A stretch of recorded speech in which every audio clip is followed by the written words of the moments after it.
Nous avons un document important qui arrive maintenant et qui concerne une OAP qui est une orientation d'aménagement et de programmation transversale qui a été travaillée au niveau d'Annemasse-Agglo, mais avec les communes, toutes les communes concernées. Et on doit donner bien sûr un avis. Je vais laisser Madame Saillet nous le présenter. Merci Monsieur le maire, bonsoir à tous. En effet, je vais tenter de vous expliquer ces trois documents et puis l'avis de la commune qui sera demandé sur un certain nombre de remarques.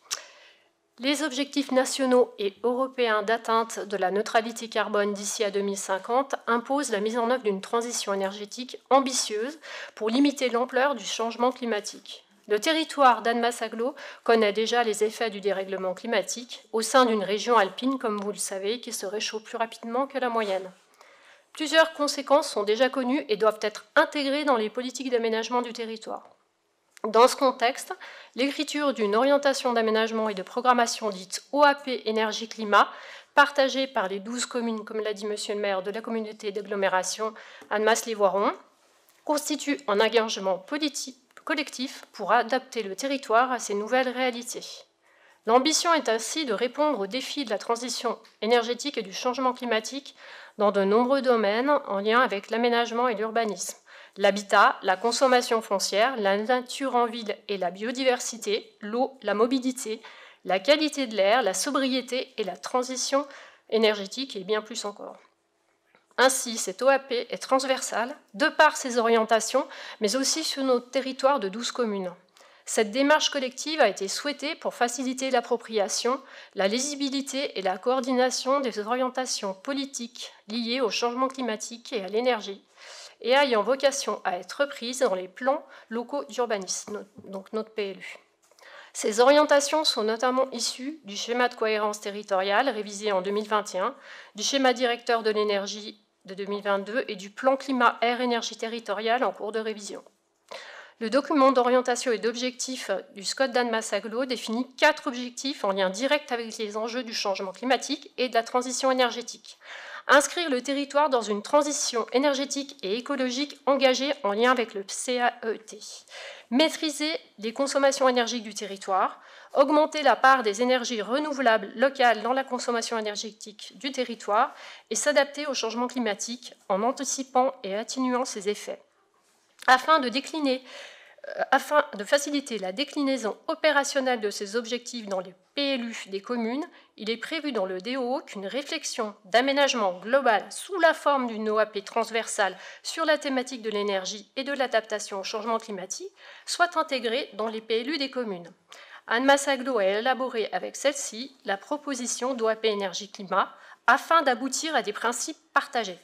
Annemasse a participé à plusieurs ateliers où les 12 communes ont pu donner leur point de vue, expliquer leurs différences territoriales et leurs priorités, et arriver à produire un travail qui puisse être appliqué par toutes et de ce fait sur l'ensemble du territoire. À l'issue, 3 livrables ont été produits. Tout d'abord, le portrait de territoire qui constitue un état des lieux des enjeux pour chaque commune sur l'adaptation au changement climatique et la transition énergétique. Il y est fait un rappel des cadres réglementaires et des objectifs de ceux-ci, SCOT, SDE, PCAET, ce qui conduit à proposer des outils pour traduire les recommandations et prescriptions des différents documents supracommunaux. Un diagnostic énergie-climat a été intégré avec par exemple l'évolution des températures et de la ressource en eau ou le potentiel de production d'énergie renouvelable. L'approche communale figure pour chaque ville de l'agglo. Il y est repris les grandes opérations du PLU et du PADD de notre commune, ainsi que nos données chiffrées et nos priorités sur les 2 thématiques. L'OAP climat qui constitue le socle commun d'orientation générale pour les 12 communes d'Annemasse-Agglo, elle synthétise et formalise les ambitions politiques partagées issues du travail de concertation collective. Les orientations développées dans l'OAP sont à prendre en compte dans tout projet d'aménagement et de construction du territoire. Les projets devront s'inscrire dans un rapport de compatibilité avec cette OAP. Le document est divisé en thématiques, c'est la déclinaison fine des objectifs du SCOT, le développement des énergies renouvelables, la maîtrise des consommations énergétiques, la préservation de la biodiversité et des espaces naturels, l'amélioration de la densité urbaine, l'encadrement de la mobilité et le développement des mobilités alternatives. Dans chaque thématique figurent les objectifs poursuivis qui sont très concrets, déclinés en orientation. Par exemple, pour l'objectif conformer la trame verte urbaine, les orientations sont préserver les éléments importants, arbres remarquables, haies, espaces boisés, zones humides, et conforter de nouvelles plantations. Les clôtures ne sont pas forcément obligatoires. Les clôtures devront être perméables pour laisser le passage de la petite faune. Enfin, le troisième livrable est la boîte à outils réglementaire et opérationnelle sous forme de fiches en complément de l'OAP, qui permet de décliner les orientations prises. Nous pouvons choisir quel outil est intéressant et le document explique de quelle manière on peut intégrer cet outil au document d'urbanisme. Ainsi, il y a une fiche sur les emplacements réservés, mais aussi sur les aides locales à la rénovation thermique, par exemple. La boîte à outils propose des normes et écritures réglementaires pour accompagner l'élaboration des PLU. Toute commune a ainsi la possibilité de s'approprier et d'adapter les principes de l'OAP en fonction de ses spécificités et de son projet politique. Dans son courrier en date du 13 février 2024, réceptionné en mairie le 14 mars, Annemasse Agglo sollicite les maires des 12 communes membres afin que le contenu de ces livrables soit partagé et discuté en conseil municipal. Un avis de chaque commune est en particulier sollicité sur l'OAP énergie-climat qui a vocation à être prise dans les PLU des 12 communes. Il sera ensuite proposé au conseil communautaire d'Annemasse Agglo de valider le format définitif des documents. Concernant l'avis de la commune d'Annemasse, il convient de souligner l'ampleur et la qualité du travail réalisé par Annemasse Agglo et son bureau d'études pour parvenir à des documents qui ont déjà été partagés pour l'essentiel dans le cadre des ateliers. Par ailleurs, notre commune est déjà très engagée au titre de la transition écologique et énergétique. Notre futur PLU sera bien entendu en compatibilité avec les orientations de l'OAP, mais ira sans aucun doute plus loin pour certaines prescriptions. Ainsi, à l'examen des pièces, la commune formule les observations suivantes dont l'impact reste toutefois mineur. Dans le portrait de territoire qui concerne la commune d'Annemasse, le tableau de priorité en matière environnementale est à compléter.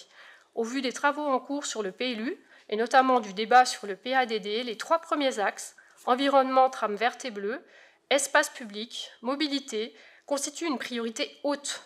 Les 2 autres, performance énergétique des logements, consommation d'énergie, sont à classer en priorité moyenne, car les moyens d'action de la commune dans le cadre du PLU sont plus limités.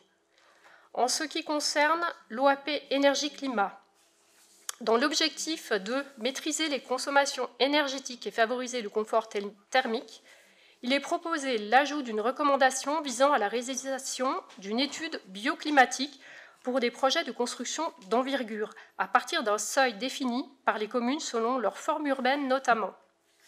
Dans l'objectif 3, végétaliser pour mieux s'adapter au changement climatique, il est nécessaire d'assouplir la rédaction du dernier point, demander des études et des plans de rabattement de nappes au moment des permis collectifs et comprenant un parking souterrain, en précisant que cette obligation ne porte que sur des secteurs à enjeux identifiés par les communes dans leur PLU.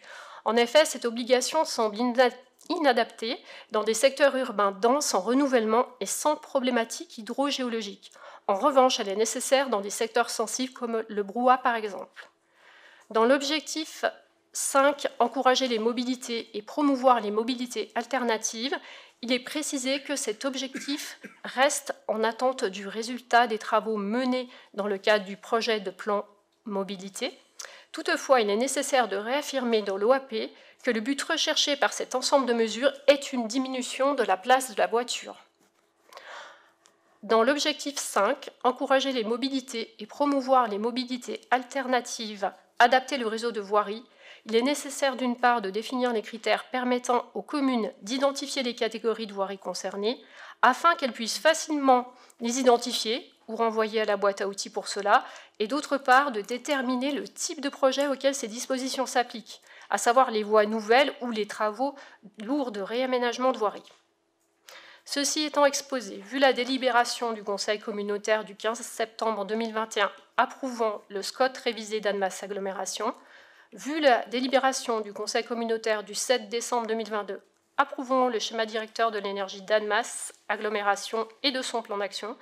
Vu le courrier d'Annemasse Agglomération reçu le 14 mars 2024 portant sur la mise en consultation et la validation des documents du projet OAP Énergie-Climat, il est proposé au Conseil municipal d'émettre un avis favorable sur le projet d'orientation d'aménagement et de programmation énergie-climat, d'inviter Annemasse Agglo à compléter le portrait de territoire et le projet d'OAP sur la base des observations formulées ci-avant, de s'engager à intégrer les principes généraux de l'OAP Énergie-Climat dans le PLU d'Annemasse à l'occasion de la révision générale en cours, de prendre acte du contenu de la boîte à outils, présentant notamment des exemples d'écriture réglementaire à disposition des communes pour adapter la déclinaison des enjeux énergie-climat dans leur PLU.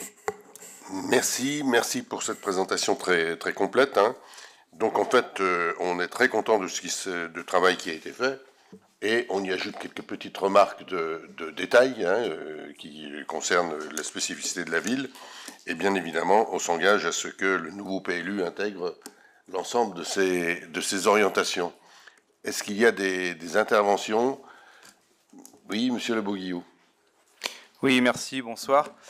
Très rapidement, j'invite tous mes collègues, si pas déjà fait, à regarder le portrait de territoire. Alors le document, il fait 78 pages, donc l'objectif, pas forcément de tout lire, puisqu'après, il y a une première partie de document qui est générale, comme Mylène l'a évoqué, puis ensuite, il y a par commune une déclinaison. Donc on va se focaliser sur Annemasse, mais on y trouve quelques chiffres, alors je ne vais pas en donner trop, mais qui sont intéressants. On voit qu'en page 21, on parle de précarité énergétique sur la partie logement, et de façon peut-être étonnante, en tout cas qui n'est pas évidente, Gaillard, Saint-Cergue et Machy sont les communes sur lesquelles le taux de précarité est le plus élevé, avec plus de 15% des logements qui sont en précarité énergétique, et Annemasse est à 13% derrière.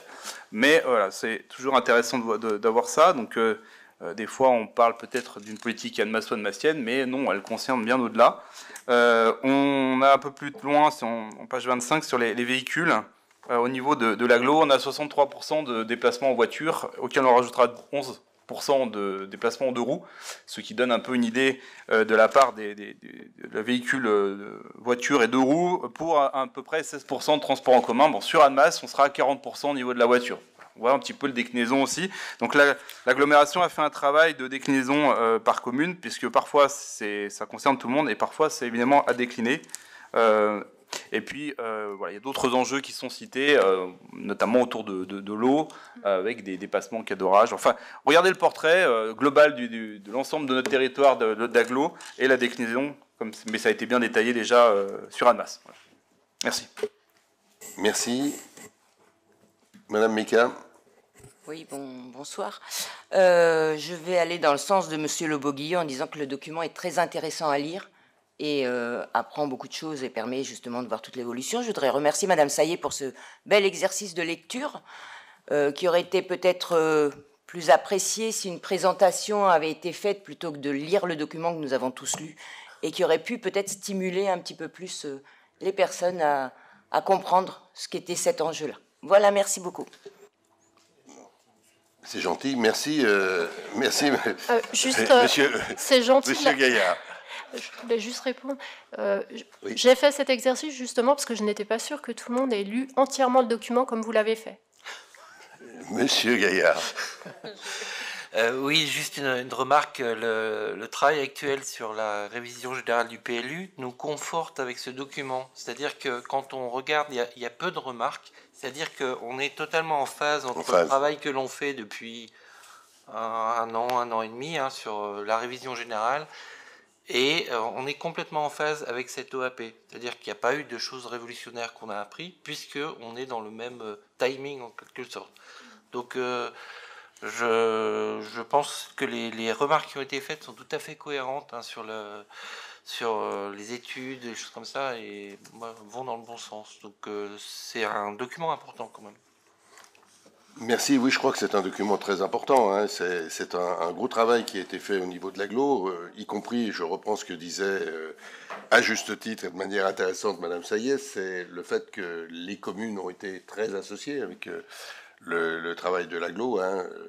On peut saluer ce travail de la vice-présidente Pauline Plagnard, par exemple, et Denis Maire, les deux vice-présidents qui ont en charge ce dossier, qui ont fait un travail très, très important. Vous savez, c'est une OAP transversale, c'est rare. C'est rare. Moi, en ce qui me concerne, c'est la première que je vois. Mais peut-être que... Non, c'est la première, oui. Et je trouve que c'est intéressant de... Alors, on n'est pas encore au PLUI, mais si on commence à avoir des orientations, si on commence à avoir... non, mais nos amis de Vétra ne sont pas là, donc je peux le dire. Les orientations partagées comme ça, et qui sont reprises dans nos différents PLU, c'est quelque chose qui, à terme, devrait donner une vraie cohérence au travail que l'on fait.